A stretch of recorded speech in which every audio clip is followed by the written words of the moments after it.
I want to just talk a little bit about, sort of how the structure of this movement, how it came to be, where we're at now, and I think more particularly and more importantly for this meeting, how what we do as the PSL, the struggle for socialism in a real way, what we have to contribute and how it fits into the movement. So I want to start by picking up what I think is a relatively obvious question, which is why this particular moment? Why was it? I mean, there have been many police killings. Some of them have actually, brought out large numbers of people in particular areas. There have been police killings on film before. This was not even on film, Michael Brown, but Eric Garner was, of course. But nevertheless, I mean, the particular situation is nothing new. In fact, for those of us who are experienced activists and organizers, it's, all too many of these continually take place. So why was it that the killing of Michael Brown and then later the choking out of Eric Garner was something that swept the whole nation, really the whole world? I was hearing from people all around the world who just all they wanted to hear about is what's going on in Ferguson and in the United States, and why this slogan, Black Lives Matter, kind of became the piece that everyone latched onto, even though there was no real organized campaign in a way for that to happen. I remember when it started in DC, I didn't even hear about the slogan Black Lives Matter until 3 demonstrations after our first one, but then once it came out, it was big. So why did this happen? And I think the real reason, the real root of it is the paradox that we are living in or have been living in the Obama regime, where he was the first black president, but he was elected purely on the basis of being sort of an anti-black president. And what I mean by that is, if you remember when Obama first came on the scene, the 2004 Democratic National Convention, and he gave that big speech that everyone really liked, and there was the line, the tagline, there's no red America, there's no blue America, there's no black America, there's no white America, there's only the United States of America. And that was, supposed this great thing, this healing, whatever. The long and the short of it is that when he was running in 2008, the whole appeal of Barack Obama was that, yes, he was black, which represented a certain level of progress in America, and as he said, showed how America can start to shed and overcome its historical legacy of racism. But at the same time, it was also the negation of a black politics, which was falsely and I think criminally maligned after the defeat of the radical sector of the black liberation movement as a politics of division, of hatred, of everything that sort of doesn't jive with the country coming together after the Bush administration and finding a way to rise to a higher plane and solve all of our problems, which was essentially the Obama appeal, right? That we can all change the world if we just come together. But we have to do that by getting rid of the old dogmas and so on and so forth. So, and there was obviously the Jeremiah Wright situation. I don't want to go into a whole long thing. Many of you remember what happened in 2008. But the fact of the matter was, it was this weird situation, and in the first few years, especially of the Obama presidency, where here you are with the first black president, but it was sort of like it's okay for him to be black, but he can't be too black. And he definitely can't speak out too heavily on any racial issues. You don't want that. In fact, this is before he was elected. And Gina, you remember, Gloria, you were there with us. A lot of people were saying, well, where is Obama? Why is he not speaking out about this? The only comment he made about Gina, too, is when he came to campaign at Howard University and used it to honor us as students, and I guess hopefully we would vote for him in the Democratic primary. But the fact of the matter became sort of the traditional, whether it's down or up, the traditional reality that there is sort of a black politics, a black liberation movement that exists in the political sphere that has some expression. Obama's whole presidency was the negation of that. So it was a weird moment where there was really no basic change in the situation of the black community, and I think a lot of people were looking for very aggressive, very specific programs that sure would help all people, but that would be specifically crafted and targeted to recognize that the disparities that black people face are very particular and have to have particular approaches in certain aspects, but that did not happen. And so I think what we saw here was an uprising against that, because and the time period is also very auspicious, and this is what I'm really getting to, because especially in the first term of Obama, you also had the phenomenon where most of the opposition to Obama was from racists. I mean, there's really no other real way to put it. From the section, really the leading section, majority, just about all of them, of the Republican Party, who decided to base their entire political appeal on a narrow sector of older white people who were certainly more conservative and very susceptible to racially tinged politics. And so from the point of view of what Obama's actual policies were for the black community, which certainly I think was frustrated by the lack of action for President Obama, there's also the feeling of like, well, hold on a second. You know, maybe it's, first of all, it's not all his fault, like these Republicans are out there, but also when all these people are attacking the first black president, you know, we're not just going to pile on, you know what I'm saying? Especially because they're attacking him unfairly. There was many things to attack him on, but the things he was being attacked on is not true. I mean, that the Affordable Care Act was socialism, or that he was some sort of, you know, black nationalist Marxist who was secretly trying to inculcate everyone's kids with crazy ideas. I mean, all of this was false, it was lies, it was slander, it was racist. So there's also sort of a defensiveness, right? You got the first black president, you're not about to just let this guy go down in one term to these racists. And so at the same time that he's negating black politics, black people are more reticent to engage in a confrontational politics with the Obama administration because of that dynamic. But if you look at the period that this took place in, the murder of Mike Brown, the killing of Eric Garner, you're looking at a time where that's less of a factor. Because the second term, not only is the second term in, but there's only 2 years left, and I think by and large, most people figured, well, there's really, you know, there's not that much damage you can really do at this point. There's not that much he can really do at this point. I mean, at this stage of the game, it's a lame duck presidency, and we're tired of waiting, and we're tired of having the issue of black politics constantly be maligned. I mean, where anytime you said anything politically about, well, in black neighborhoods this, or whatever it was, oh, you're playing the race card, you're driving divisions, you could not talk, you could talk about any other issue, but when you start talking about black politics, you were some insane, divisive person that was going to ruin the country by, you know, fighting allegedly some battle that was already fought and apparently won in the 1960s, because that's why Barack Obama was president, right? Because that's not a big issue.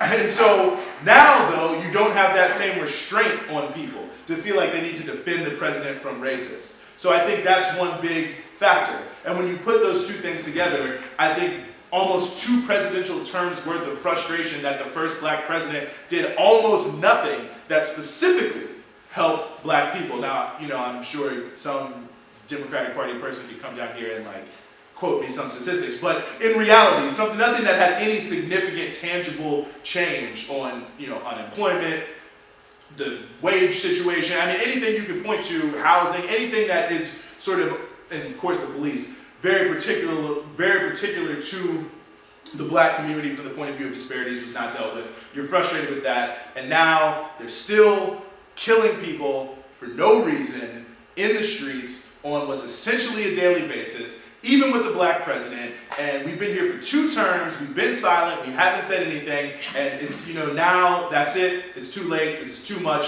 we gotta say something. And I think that's also why the phrase Black Lives Matter really hit home with people. It wasn't so much about any particular ideology or political view or whatever it was, but it sort of encapsulated in just those 3 words all of this anger and this frustration, and I think in some senses maybe even hatred at the current situation, that there is so many oppressive things that are weighing down on black people as a people.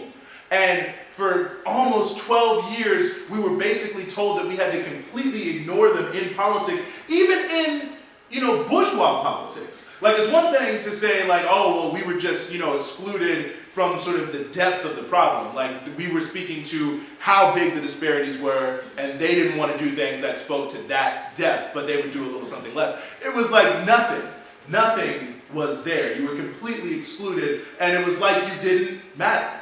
Even though you had just powered the president into 2 terms into office, because no doubt the black vote was most decisive, the block vote of black voters. And not only that, it's the most decisive factor for all Democrats across the whole nation. So your entire community supports one whole political party, and yet you get the least return out of it of any other alleged constituency in bourgeois politics. And at a certain point, something's going to give there. And you're going to say, no, you know what, I do matter.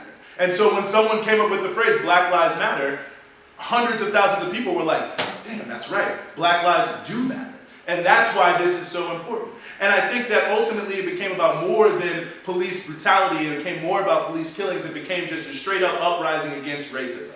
Like, this is just a manifestation. The fact that a black person is killed every 28 hours by the police is just a manifestation that every single place you turn, we are still faced by racist oppression all day, every day, from all quarters. And still today, the authorities try to deny that it's actually happening, at least at the level that it's happening, just as they always have. And so the only way for us to make any sort of change is what we've done in the past, which is to challenge those people who are oppressing us, to speak up and speak out against them, and to demand that they recognize our humanity. And I think that ultimately is the genesis. When you look at the sort of time factor of it, the paradox of Obama, and the continuing oppression of black people as a people in America.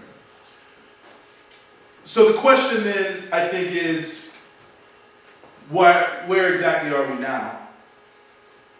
And I think that, it's tough to say. I mean, you don't want to draw any particular balance sheets, but I'd say that things are simmering, perhaps. There's a lot of people who are still organizing and talking and looking to do things and making new connections with people in their own cities and around the country and figuring out what they're going to do. But certainly the period where it seemed like every day on like 20 minutes notice you could get a few hundred people to show up anywhere for a protest has died down a little bit. And I think there's sort of two principal pieces to this. One that is maybe a little more practical, which is I think that to a certain degree, the movement kind of outran its organizational capacity, right? I mean, no one really saw this coming. I certainly didn't see it coming. I can tell you, when we started DC Ferguson, and we were all, unlike most other places in the country, most of us were all seasoned activists who've been through a lot of these. Some people going way back into the 90s. I know for some people it doesn't seem like way back, but look, it is what it is. I could have said the modern era, right? And I remember we were all talking, and we were thinking like, okay, 2 weeks, maybe 3 weeks. And I remember we had the first protest, and we were like, oh, that's surprising, a lot of people came. All right, well, let's do one more. Oh, a lot of people still coming. All right, let's do one more. Oh, whoa, people are still coming. And then it totally caught us off guard, I have to say. And I think that was the case for all people. And I think we always have to remind ourselves in a way of where we are as conscious, revolutionary-minded individuals. Because, we are kind of always doing this work, good, bad, or indifferent. I mean, that's sort of what marks revolutionaries from other people. I mean, even when it falls apart, we're trying to pick up the pieces and build it back up. But we are still living in a period of mostly defeats. I mean, I'm 28, so if you think about someone who's my age, there haven't really been any significant progressive victories in my whole life. And most of the people who were coming out, I don't know about most, a good number of the people who were coming out to these protests were younger than I was. So to them, I'm meeting people who their only real historical memory is the Bush administration. Like, that's where it starts.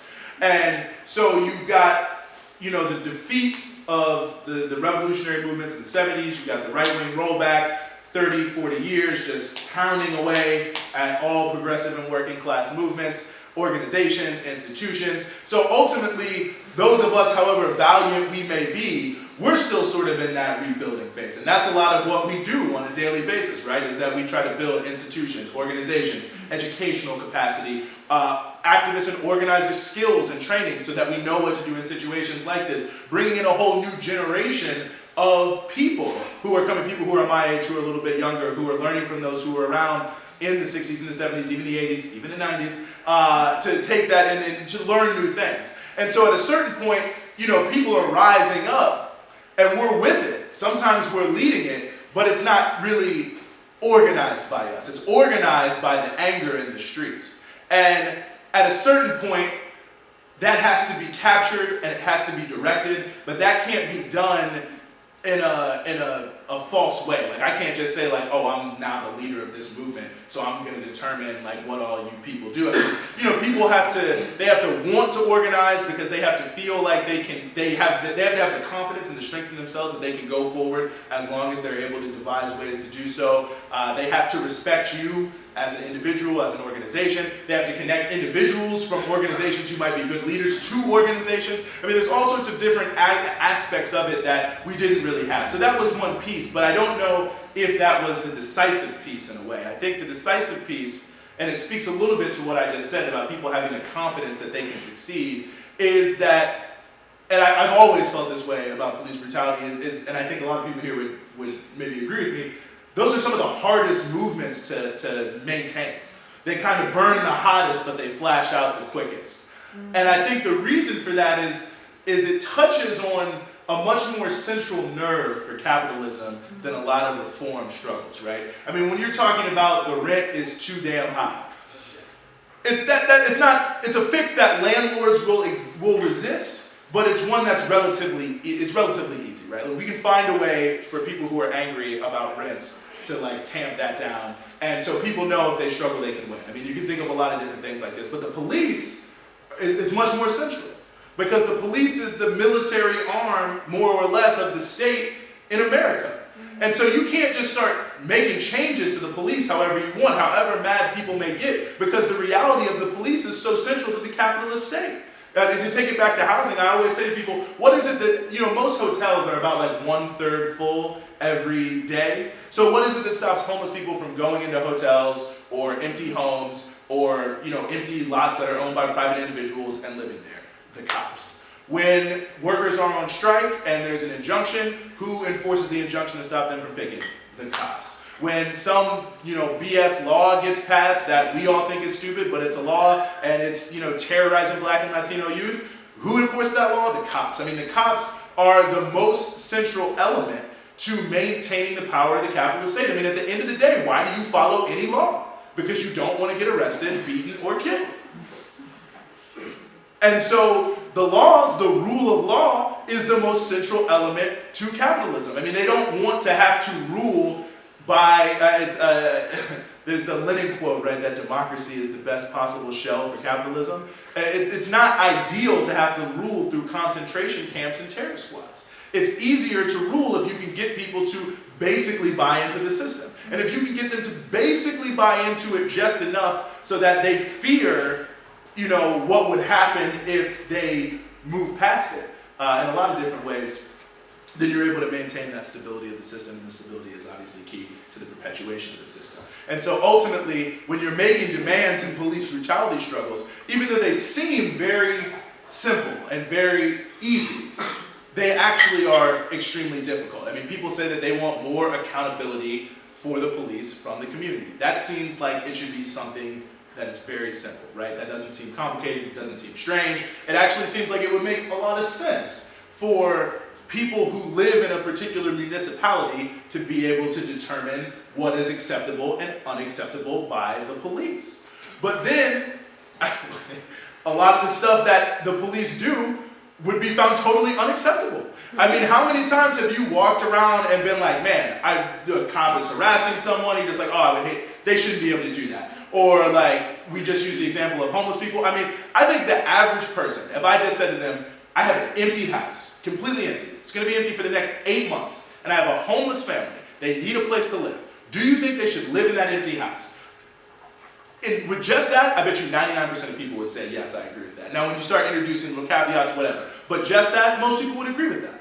And ultimately, though, the police would stop that because it's private property. Private property is sacrosanct. But what if people just started saying, you know what I think is unacceptable? That the police don't let people go into empty houses who are homeless.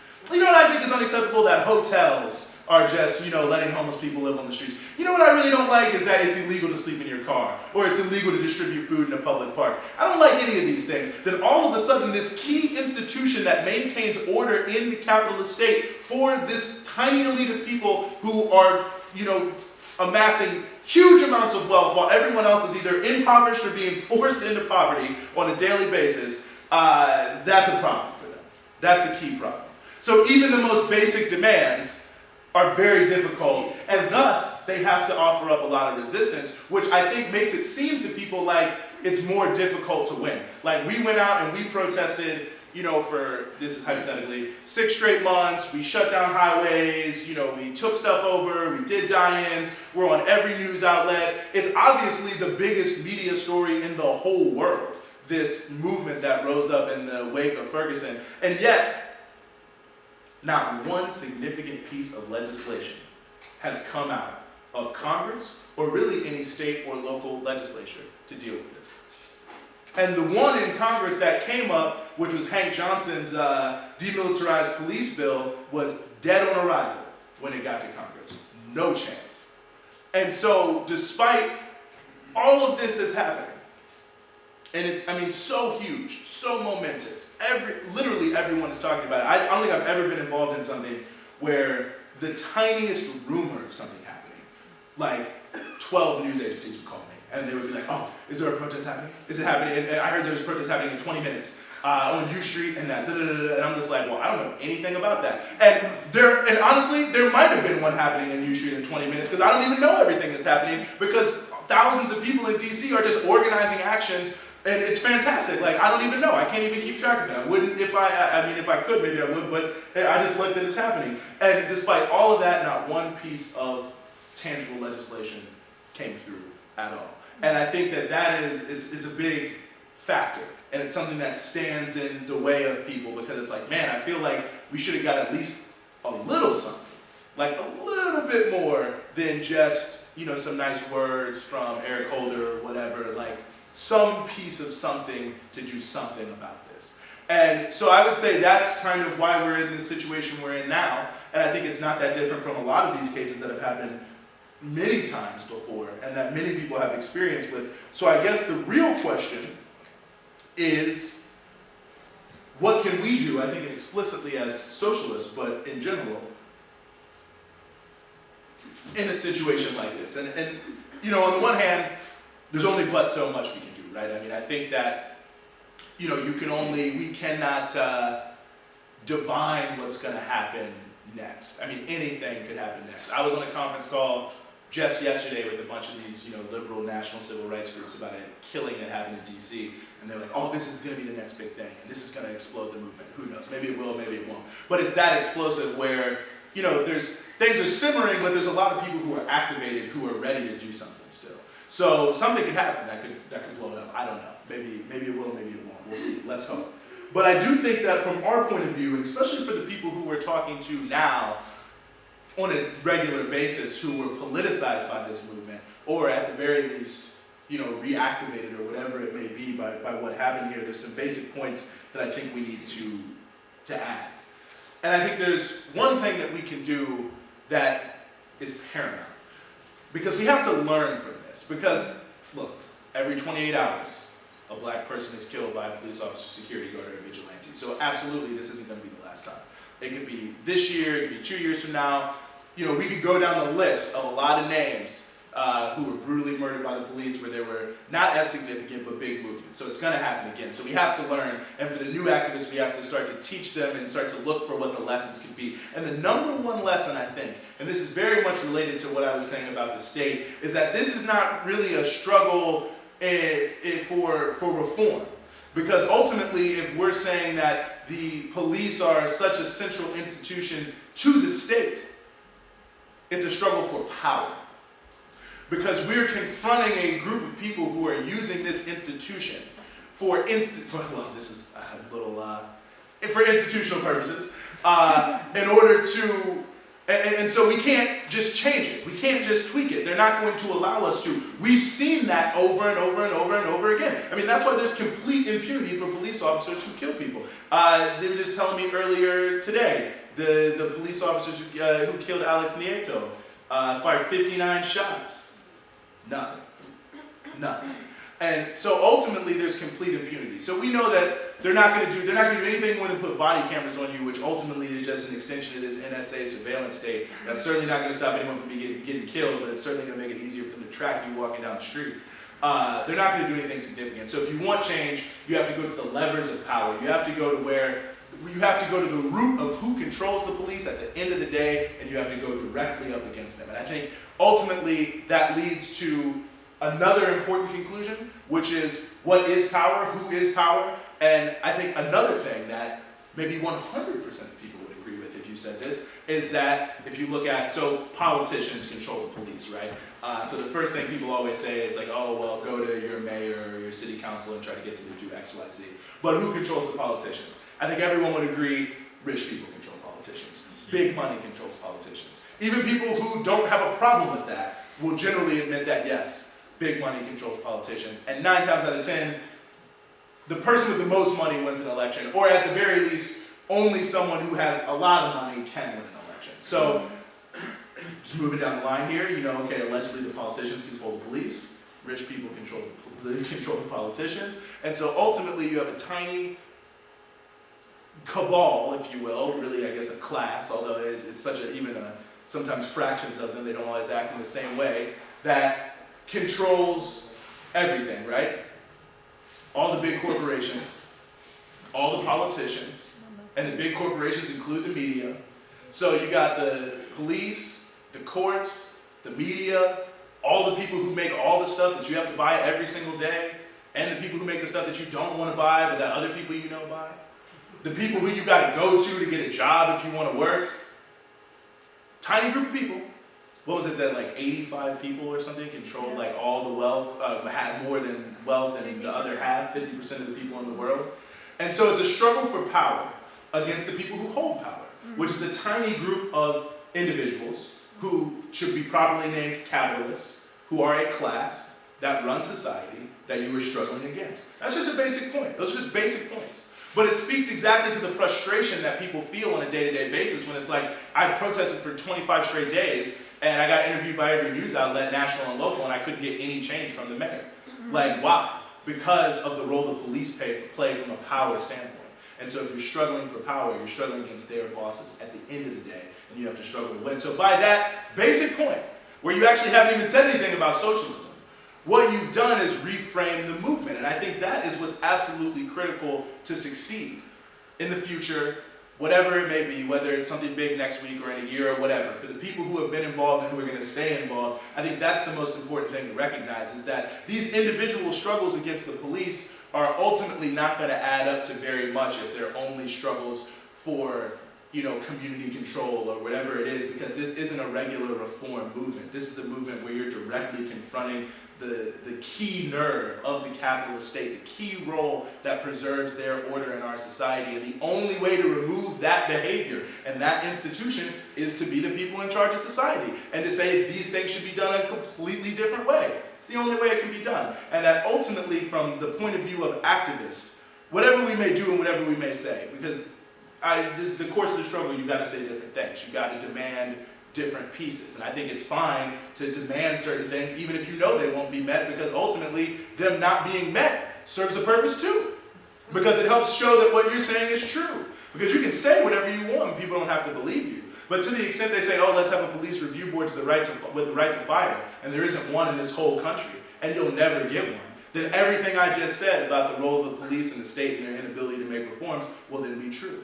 And I think that it also then takes what we say, which is that ultimately you need a whole new system to organize society, socialism, as opposed to capitalism, and it grounds it in the reality of the movement. It's not just like, oh, well, they're just saying that to be saying that, or they're just saying that because they want like 10 other people in their group, or whatever it is, which is a lot of times how people try to portray socialists who don't like us. And who don't think we should play a role in the movement. It's all opportunistic. It's all, you know, them just running around waving red flags with no real connection to what's going on a daily basis. But when you sort of reframe the discussion as a struggle against the state, a struggle that can only be resolved by confronting power directly, and ultimately can only be sustained. I mean, obviously you can confront power directly in a lot of ways without overthrowing it. But in order to really overthrow and change the whole order of policing, as central as it is, that you have to not only challenge power, but take power. That then when you say, oh, well, we need socialism, it makes sense to that person who you sort of led along that path. It's not like you're just saying it. It's like, oh, well, wait a second. Okay, this does make sense. If we're going to confront this power that is obviously oppressing us, not just with the police, in all sorts of different ways, and if we're going to do something different, what are we going to do? How is it going to be organized? What does it mean? And then when you say socialism, it's that final piece. It's that final step. It's the final little piece of the puzzle of leading people along that path. So at the end of the day, what we've done is we've created a new framework, I believe, for individuals who've become involved in this Black Lives Matter movement to really become revolutionaries. Now, like I said, I don't know when the next big upsurge is going to come, but from my perspective, one of the most important pieces of this whole thing, to go all the way back to my first point, is that it has reignited a black liberation politics in America. Something that was, there was an attempt to wipe it from the slate. As I said, it's reignited it. And I think historically what we've seen, Civil War, the Civil Rights Movement, in America, because of the very unique history of slavery, the black liberation struggle is kind of, it's kind of like the inner wheel that turns the outer wheel. And when black people rise up en masse, it almost always starts to bring other people, even for causes that seem unrelated, in its wake, and be sort of the center of gravity for broad social movements. And I think that to the extent that the understanding that revolutionaries can impart to people who have come into this struggle of the nature of the struggle, the needs of the struggle, and what goes forward, it means that as it continues and as this sort of black liberation politics for the 21st century, if you will, starts to cohere, that it will have in and of itself a core that is directly challenging capitalism, which I think a lot of people want to do. And as it brings other people in its wake, will bring that logic along with it, which I think moves all of our struggles forward. So I don't know 100% what's going to happen, but I think that's more or less why it happened, why we are where we are, and what I at least think that maybe we can do to move a little bit further forward here. So I will end there, and we can have a conversation. I look forward to it, but thank you guys so much for coming.